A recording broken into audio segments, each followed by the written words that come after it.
dem ba nga xamante ni nee nañu man de du ma ne di affaire yi di xew yëpp tiitu ma ci de dama ne woon j'étais toujours serein de du ma wax loolu parce que jour bi ñu ne 2 gendarmes disparaître nañu nee naa man sama dem plateau bi est-ce que wóorati na. ziar kontaanee jox cër mbokk àdduna ziar kontaanee jox cër mbokk internet C'est le bon TV konaa mbokkum réew mi ci chaîne la chaîne de la vérité seen chronique comme ni leen koy defalee saa su ne ci actualité réew mi waaye balaa noo sori dañuy wax bàkk bi doolee jën ndox la doolee saxaaraay la mais doolee site internet chaîne YouTube abonnement la aimer commentaire et partage xam naa ni yéen a ngi ci mais gën leen ci nekk ndax loolu rek mooy dooleel chaîne bi ku am ñaari junni yoo mayal ku la neex waaye soo bëggee dëgg jàppal C'est le bon TV tey dëgg suba dëgg gannaaw suba dëgg maa ngi leen di bégge nag yéen ñi may gëj a gis di ma nemmeeku liggéey bee ñu jàpp meluñu ni Abdou Bara Dolly di wër ci nees yi Amérique yi di tëdd di photo ak vidéo rus nañu loolu liggéey bee ñu jàpp ñu xat lool moo tax week-end yi la ñuy am laps de temps tuuti temps daal dina xaar ñu jàkkaarloog yéen waaw dëkk bi sedd na te jot amul waaw I no have time awma benn temps donc maa ngi leen di jéggalu yéen ñi ma bëgg di gis chaque 2 jours wala chaque 3 jours des fois day métti waaw mais maa ngi si jàmm bu baax a baax tey nag li ñu bëgg a waxtaanee lii rek la mooy actualité yi comme d'habitude mooy sunu frère Mame Birame Wathie livre am bi solos livre bi ak sew-sew yi ma ci relevé ndax man ay sew-sew laay xool ànd ji ma ànd ak moom ak contentement bi ma kontaan ci moom dinaa leen ko wax moom sama grand Mame Birame Wathie Lumina ak Modou Fall mi tagg Macky Sall naan moo gën te ku mal ni moom dootul am ci lu baax ci Sénégal dinañ ko xamal ni day kàcc ak Omar Sow mi nga xamante ni dafa taxaw assumé wax dëgg te yàlla tax que ni moom bu sañoon Sonko ak Diomaye dañuy échec bu sañoon réew mi danaan kàkk ne kàkkaaral du dem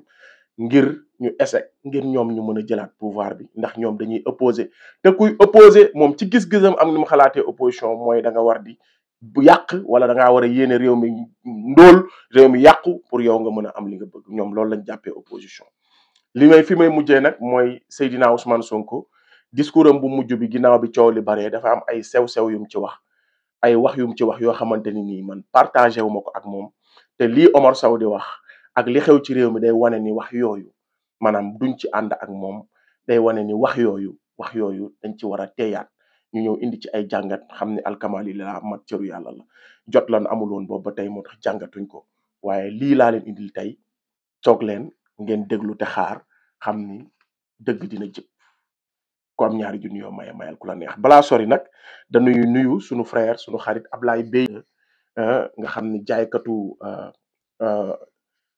béton la ak li nga xam ni mooy suuf ak lépp luy dem ci li nga xamante ni mooy bâtiment béton noir béton armé béton blanc lépp loo xam ne rek day dem ci tabax bu dëgër man xam naa ci dara ndax bi may tabax moom moo ma jaayoon donc kon maa ngi koy nuyu bu baax Ablaye Beye suma mag suma xarit 77 391 91 74 Ablaye Beye patriote bu mag la sonn ci projet bi maa ngi ñaan bépp patriote buy tabax bépp sénégalais bëgg lu baax wool Ablaye Beye bépp qualité béton boo ci bëgg ak lépp loo soxla ci wàllu construction pour bâtiment bu wóor te dëgër wool ma Ablaye Beye merci grand encore une fois ci liggéey bu rafet bi ak employé yi ngay créer ngir semence dañ ci réew mi dooleel bi ngay dooleel ndaw ñi macha allah ñu ngi lay jaajëfal Ablaye Beye mon ami mon frère gars yi nag ñu ñëw ci waxtaan wi direct Mame Birame Wathie laay njëkkee maa ngi koy encourager encore une fois ndax fierté rek laay am saa su ne di am mbégte bu baax di koy déglu waaye tamit di am fierté ci maanaam pertinence am waaye tamit ci dëggëral maanaam ñeme gi mu ñeme li muy wax ak tamit clairvoyance am li muy wax ni mu leere kon nag képp koo xamante ni sénégalais nga ak tamit bi féete ci dëgg jotee am courage féete ci dëgg ak risque yi nga xam ni yépp mu ngi nekkoon ci kanamam mënoon na defi moroomam léegi nag livre bi sew-sew yi ma ciy relever mooy li mu wax mooy ne jamais ñu fàtte histoire parce que mu ngi tuddee livre bi la jeunesse prend le pouvoir jël photo Ousmane Sonko ak Diomaye teg ci kaw ndaw gàddu ko dafa am lu muy wax moo tax su jeunesse bi taxawee di am lu nuy bañ ak lu nuy bëgg rek dafa jaadu livre Mame Birame Wathie bi daf ko indiwaat confirmer ko kon nguur gi du yawoon li sunu mbokk mbëri naan bii du yooyu nguur gi Ousmane Sonko yow ak Jomaay bii du yooyu bii ñun ndaw ñi ñoo koy sàmmal suñu bopp te livre Ousmane Sonko bi livre Mame Birame Wathie bi autant pour moi daf ko leeral léegi man nag côté bi ma gën a amal solo mooy sénégalais mën gi mu mën effacer histoire c'est très important parce que les paroles s'envolent mais l'écriture reste Mame Birame encore une fois wallahi Sénégal amel nañ la njukkal te képp kuy sénégalais di bindkat war ngaa bind te fekke woon li xew war ngaa bind dëgg aqulaayi taala li xewoon ndax xool leen li fi jaar ci Sénégal yàggul dara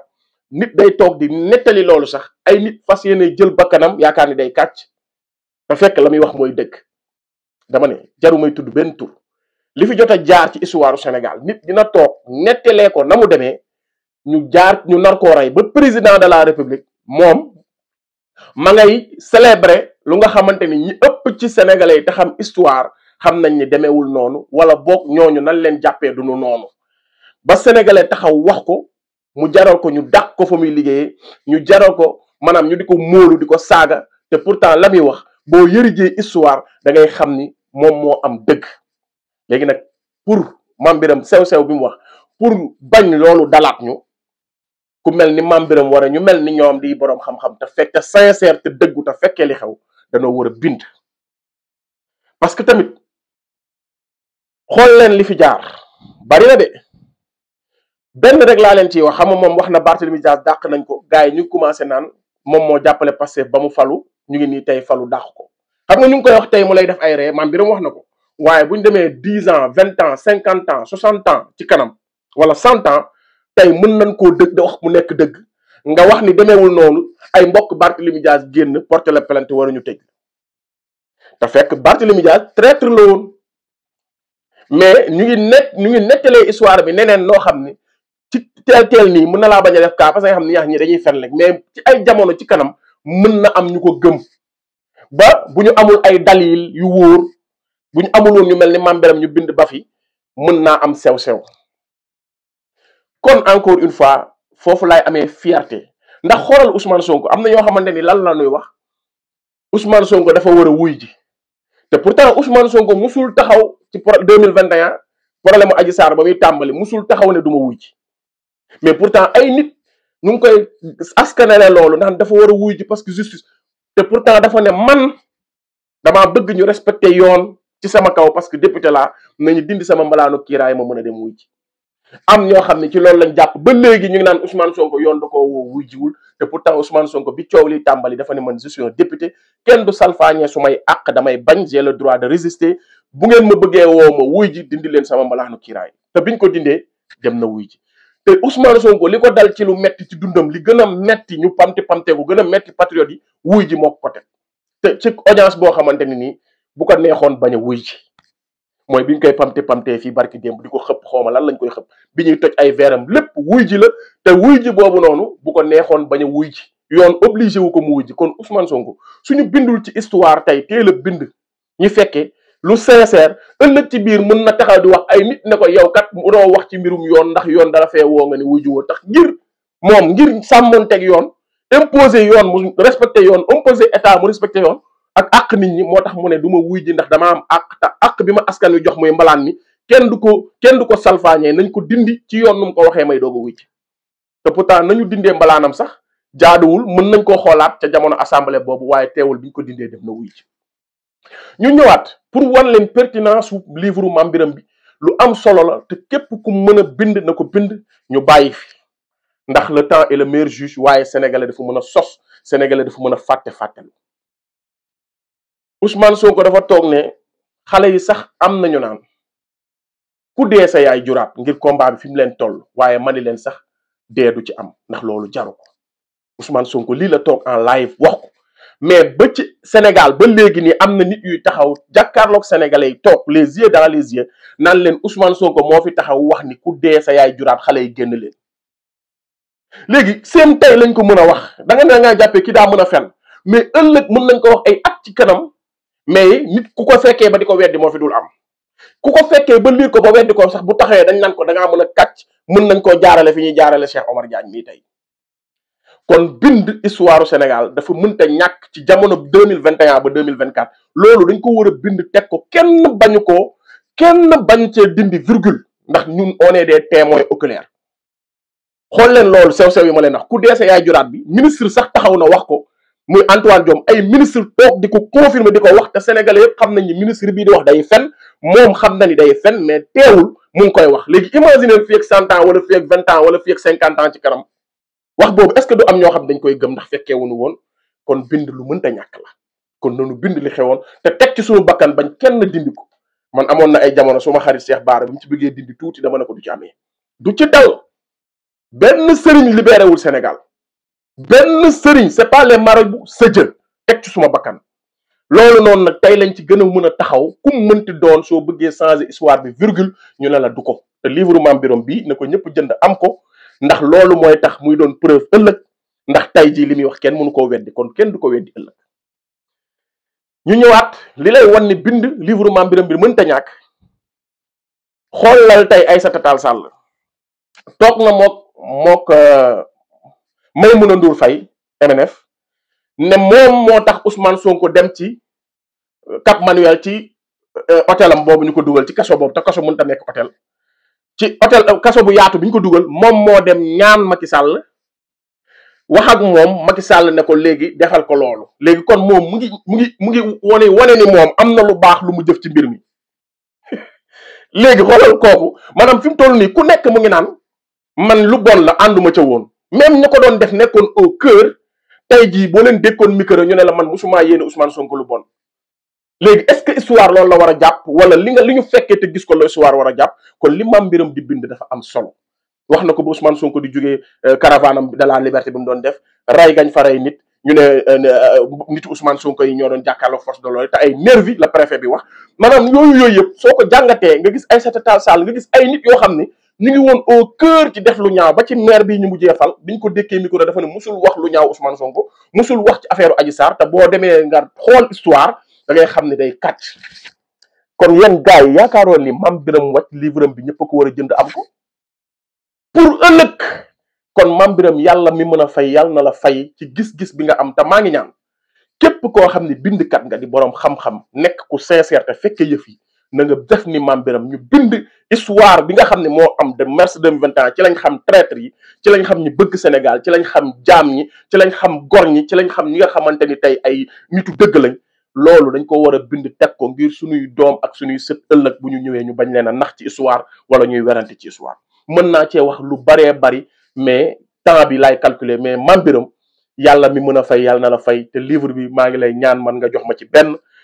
képp koo xam ne sénégalais na nga am livre bi te képp ku mën a bind te fekkee li xew te sincère tey nitu dëgg na nga bind ngir ñu bañ a effacer ngir lii ñu dal nii ci suñu histoire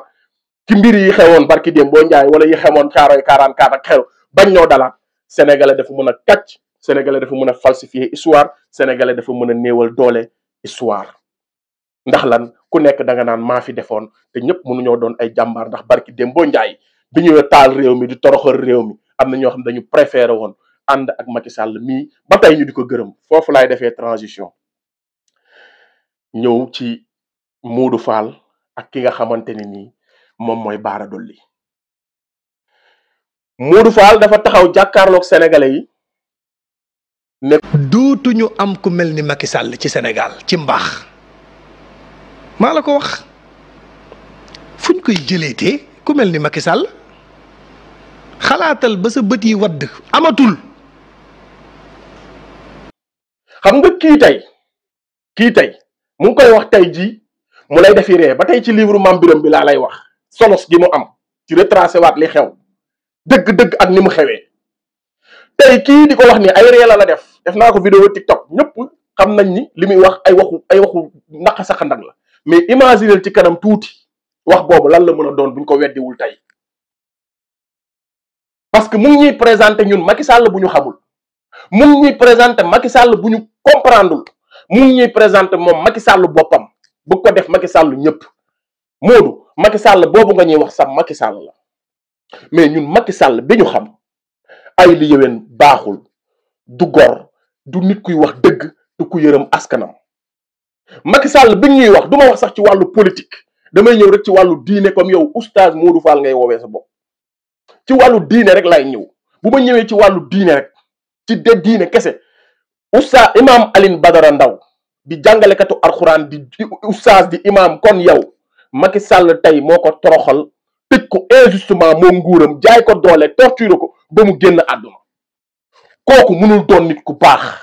waxuma sax ci wàllu politique lim fi def ci lu bon lim ñu dunduloo sunu alal ji mu jël lépp sunu tur lépp loo xamante ne nii bokkul ak li mu déclaré ba tey sénégalais bu nekk tey yaa ngi sëngéem mu metti lool nguur gi ñëw muy falaat ay nit Macky Sall dem na ba élection yi jàll Macky Sall di falaat ay nit ngir lan ngir jomaay bu ñëwee am problème maanaam Macky Sall systématiquement da doon def ay nomination ngir faire basculer ce pays kon waxuma wàllu économie ak wàllu politique bi ñu ko dénkoon sax ak alalu réew mi mais wàllum diine rek Macky Sall fii lañ saaga yonent bi sallallahu alayhi wa sallam yow diine ji ngay wax Macky Sall dem ànd ak ñoom Macron ne leen je suis Charlie kon Modou Fall ban Macky Sall nga ñuy jaay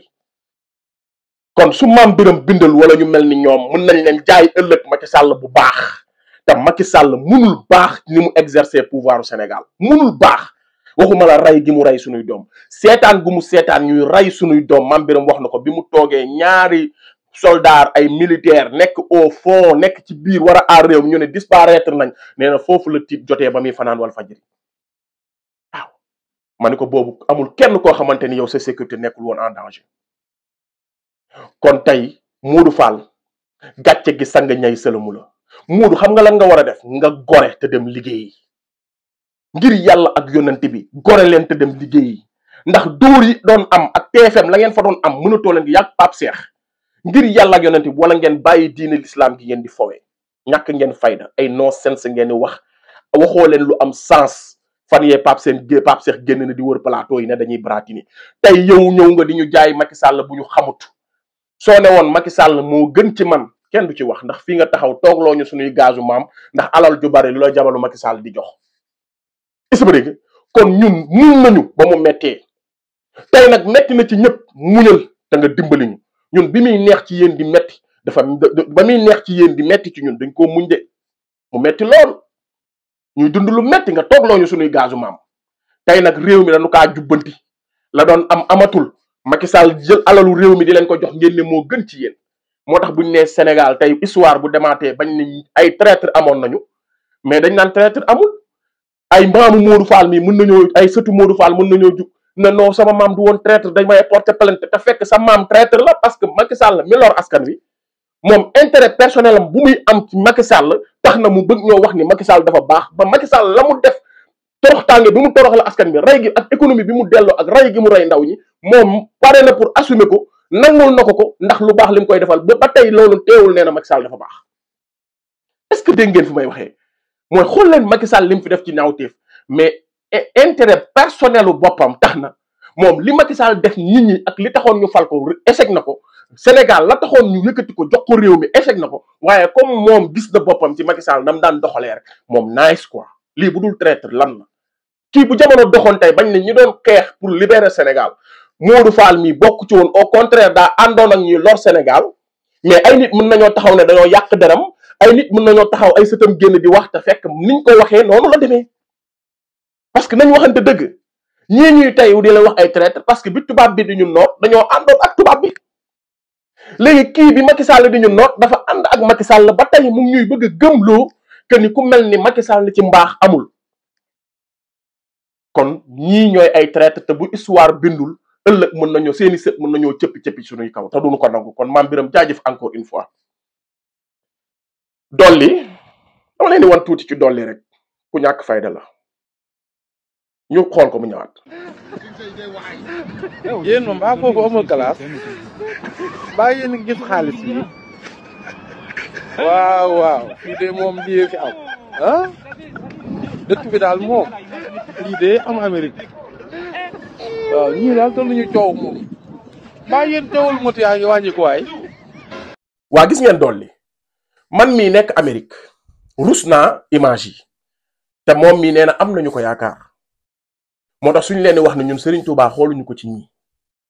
ñun Serigne Touba la ñuy xool ndax xoolloowuñu kenn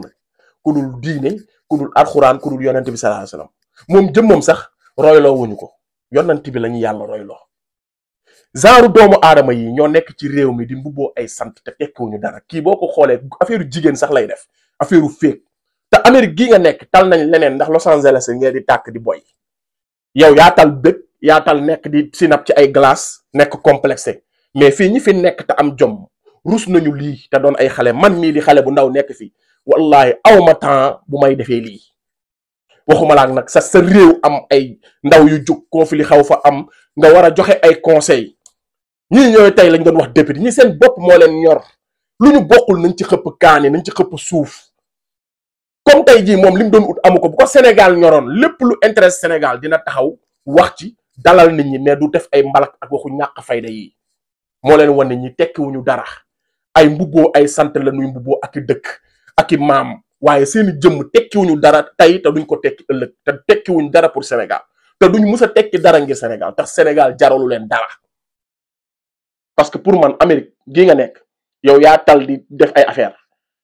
ñoom ci seen bopp yaa ngi wane ni yow da ngaa bég yaa ngi Amérique waaye Amérique ci boppam ñu ngi ci ay xat-xat moo lay wan ni xat-xat fépp la am barki démb lañ la seen dëkk baa ngi nii di tàkk di boy yow pour yow comme Sénégal nguur gaa ngi jàppanteeg booy jug di léegi yow loolu dañ ciy savouré naan maa ngi ci jàmm Sénégal saay non dimbali leen nit ñi quoi ngeen nekk ay nit foofu laay ñëwee ci ki nga xamante ni nii mooy Omar Sow Omar Sow dégg ngeen ko li mu wax su ngeen déggee li Omar Sow wax moo leen ni wan ni moom daf koo wax wala sax nañ seetaan li Omar Sow wax. je me pose seen échec mooy suñu réussite ñun parce que dañuy bëgg a ñëwaat ci pouvoir donc dañ leen donc bokkuma ci ñuy gëm ne dañ leen di ñaanal ñoom ñu réussir man dam leen di ñaanal ñu échoué dem leen di ñaanal tey réew mi bañ a dox réew mi taxaw loolu laa leen ñaanal parce que loolu laa bëgg damaa bëgg jël seen place mais nag nit bu taxawee fii bokk opposition ne maa ngi ñaanal pouvoir mu réussir ça veut dire que man gëmuma loolu ça veut dire que man je suis opposant et mon rôle d'alerte lu ma gis loo xam ne dama koy alerter dina. gars yi yéen a dégg li Omar Sow wax ne li mu wax sax du ma ci jaaraat dégg ngeen ko gis nga nag moo tax ñuy taxaw di jàkkaarloog nguur gi di leen wax ni nanu ànd ak ñi doon xeex liggéey réew mi nañu ànd ak bi goro jotee ñi gore woon ànd ak ñoom souffrir la noonu dund ak ñoom lu metti ñu fal leen ñu liggéey réew mi parce que am ko te xamoo ko ñàkk ko te xam ko moo ko gën gis nga ku bu ñuy xool ku bëgg ak ku man même soo joxee ku bëgg ku man te bëggul li muy yor du dem mais ki bëgg bu manul sax au fur et à mesure dina man te man jàpp naa ni 1000 cadres yooyu ñu doon wax ak cadre yu bëri nekk passif ak ndaw ñi nga xam ne engagement bi ñu am ngir réew mi mën a dem don de soi bi ñu doon demee ku leen jox poste dinañ ci def seen kéemtalaay kattan même bu dee seen compétence matewu ko ku leen gindi dinañ ko def waxuma laa nag am nañ koy compétence kon danoo soxlawul ñu jël ñii nga xamante ni seen biir xol kii da koo assumé wax ko parce que dof la mais seen biir xol wallahi wa rabbul kaaba projet développé jëm moo tax man samay tiit suñu jëlee koo xamante ni nii bokkul woon ci xeex bi dugal ko ci biir liggéey bi maanaam bu ñu bëggee xoolee noonu rek maanaam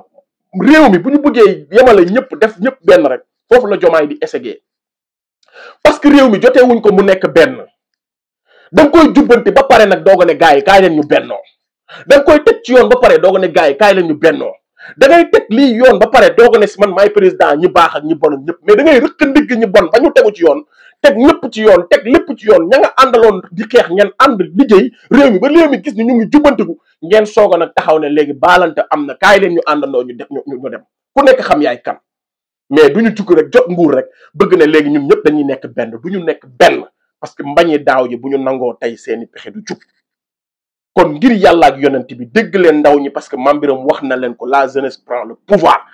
pouvoir bi ñu jël ndaw ñu ñoo ko jël te ci mbedd mi lañ ko jëlee bu doon ay bureaucrate ak ay signé ak ay nommé ak ay caché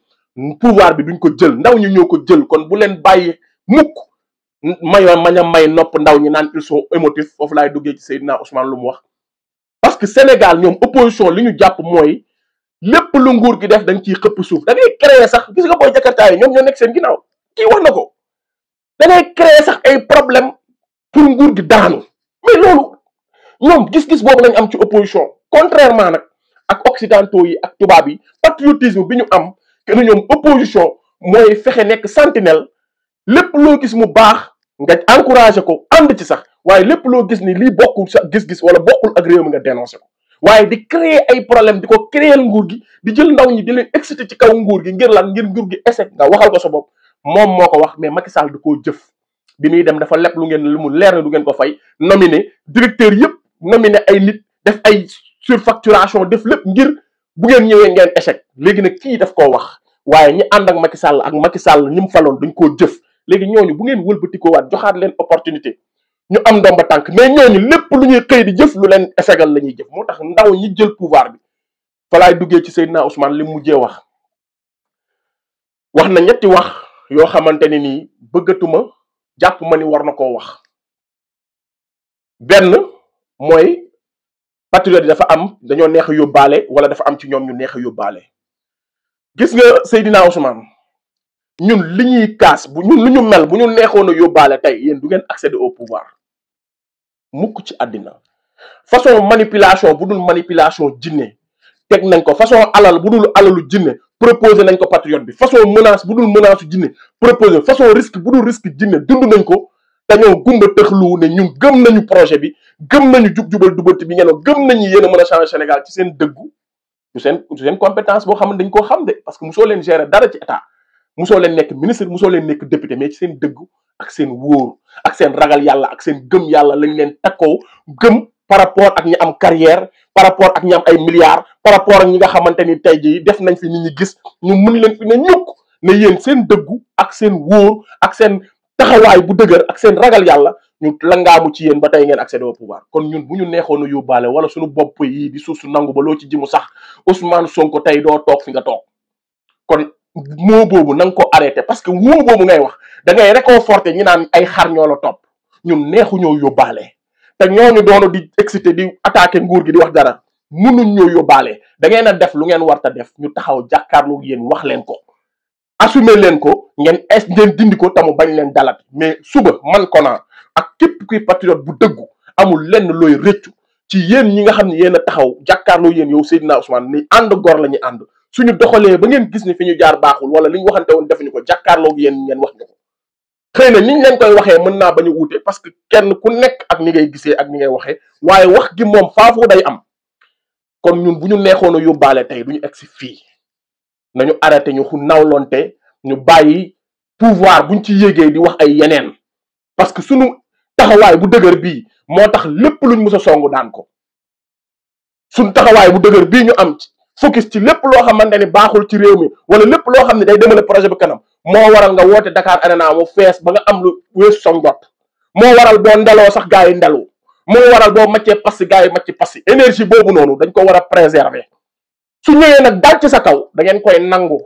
ndax doon ngeen ci woote énergie boobu di réussiral mbir yi énergie boobu nag su ngeen defee lu ngeen warta def énergie boobu mooy ñëwaat dal seen kaw ngeen assumer ko mais du ay ñeex a yóbbaale ay doon ñàkk xam li ñuy xeex xam nañ ko bu baax te yaa ñu ko daan wax yaa daan jàkkaarloog naan ndawi Sénégal weesu nañu ay nax te li ñuy lépp lu dañoo raw sax da ngeen daan wax ni sax ñun on est tellement en avance ci ñu jiite réew mi kon foofu ñu nekkoon ba tey foofu la ñu nekk xëy na mën na noo wuute ni ñuy xeexee waaye li ñuy xeex loo am solo la nag ndaw si yéen ci seen bopp nangu ngeen ni erreur ngeen def ngeen nome ko kon mën na noo am excès peut-être ci xeex bi waaye nag li ñuy xeex dëgg la te ngeen ko moytu beneen bi bu ngeen am falee nit da ngeen koy wóolu foofu tamit da ngay def indi benn xisa ci sëñ Ababacar ak yonant bi que ni moom kat si ñaanam gi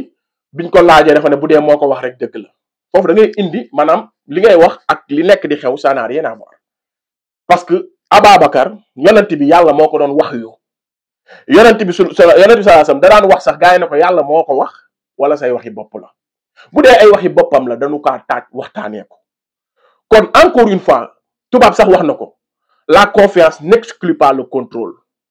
of course kon ñun te lii ñuy def ni yéen a ñu ko waxoon yéen ñu ne la yéen ndaw ñi na ngeen taxaw ci lépp loo xamante ni ñu ngi koy def ngeen bàyyi ñu xel ba bu ñu naree juum ngeen wax ñu ko nangu naa nag niñ koy waxee mën naa wuute parce que nit yi bokkuñu waaye li am solo ndax war na noo koo wax wala waruñu koo wax ndax li ñu def war nañ koo def wala waruñu ko def li ñu def war nañ koo def kon wóolu nañu leen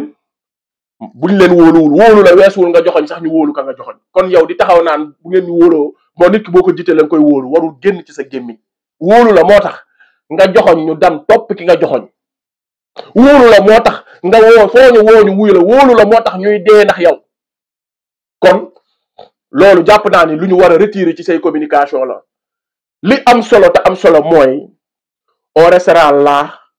toujours focus ci lépp lu ngeen di dox pas à pas ñu ànd defar réew mi su ngeen ko jubalee ñun ni ñu leen di défendre bu ngeen defee lu baax mais noonu lañ leen di dalee seen kaw bu ngeen defee luñ àndul